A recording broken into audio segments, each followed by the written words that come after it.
ისრაელი კვლავ ირანული რაკეტების სამიზნე გახდა. თეირანმა ისრაელის მიმართულებით 25-მდე ბალისტიკური რაკეტა გაუშვა. რკინის გუმბათმა მათი უმეტესობა გაანეიტრალა, თუმცა ერთი ჭურვი ჰაიფას დასახლებულ რაიონში მაინც ჩამოვა.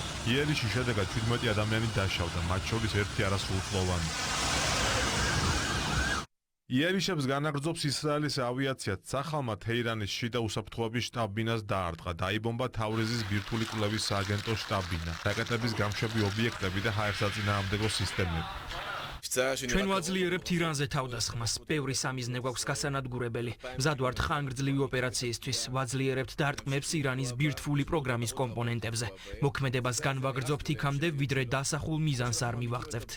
იერიშების ფონზე ვაშინგტონთან დიალოგზე უარს ამბობს ირანის საგარეო საქმეთა მინისტრი. აბას არაღჩის განცხადებით, ვიდრე თელ-ავივი მისი ქვეყნის დაბომბვას აგრძელებს, თეირანი მოლაპარაკებებს არც ერთ მხარესთან არ აპირებს. პირველმა დიპლომატმა ბირთვულ ობიექტებზე თავდასხმას მძიმე სამხედრო დანაშაული უწოდა.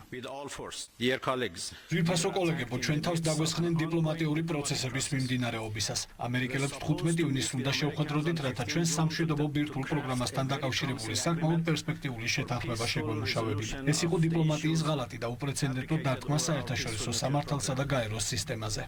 დაპირისპირების დიპლომატიური გზით გადაწყვეტის იმედი აქვს დონალდ ტრამპსაც. შტატების პრეზიდენტის პოზიცია თეთრი სახლის პრეს-სპიკერმა გაახმოვა. მისი თქმით, ირან-ისრაელის კონფლიქტში ჩართვაზე გადაწყვეტილებას ტრამპი 2 კვირის განმავლობაში მიიღებს.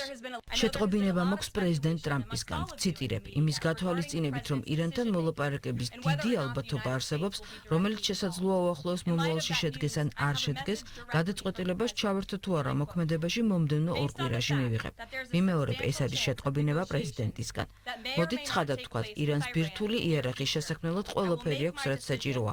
მათ ამის გასაკეთებლად მხოლოდ უზენაესი ლიდერის აიათოლა ხამენეის გადაწყვეტილება და რამდენიმე კვირა დასჭირდებათ, რაც რა თქმა უნდა ეგზისტენციალური საფრთხე იქნება არა მხოლოდ ისრაელისთვის, არამედ შეერთებული შტატებისა და მთელი მსოფლიოსთვის. ირანში რეჟიმის შესაძლო შეცვლაზე ისაუბრა ბენიამინ ნეთანიაჰუმ. ისრაელის პრემიერი კიდევ ერთხელ აღნიშნავს, რომ მათი ოპერაციის მიზანი თეირანის ბირთვული პოტენციალის განადგურებაა. სამხედრო დანაშაულში ისლამისტურ ხელისუფლებას ამხელს ისრაელ კაცი. სახალის ხელმძღვანელის თქმით, ირანის ქმედებებს ყველა მისი კოლეგა გმობს.